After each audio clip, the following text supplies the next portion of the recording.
I love the fact that peer feedback was anonymous in my project, because it made sure that nobody had any hard feelings against each other. Nobody took anything personal. So neither the reviewers nor the reviewee knew who they were giving feedbacks to or who they were getting feedbacks from actually. This is very essential to everyone so that we have more honesty in the suggestions as well as reduce the bias that can happen. Now, you might be wondering how to give feedback to your peers, but by using the tables and the rubrics that the lead practitioner will provide you, you can channel your responses into organised sections into structure, language, thesis statements, etc., and give targeted feedback on your fellow peers' work. Eventually, I got a hang of the rubric and it was easier to explain because we followed an IEI model, that is the Identify, Explain and Improve model.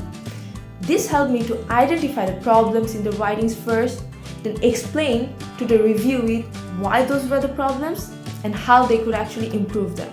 Now, another thing that's worth mentioning is the fact that you're not their lecturer.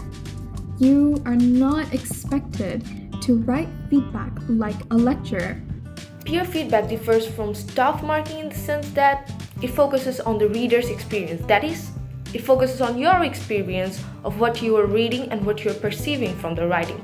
You pitch your feedback as a constructive criticism or more of like a constructive conversation because this is from a classmate to classmate.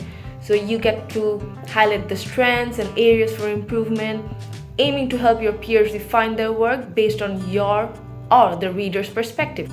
If I was going to advise you one thing before you left, it would be to make sure that you use the evaluative skills that you've used on your fellow peers onto your own work in the future. This was helpful to me as well because I sometimes made those mistakes myself.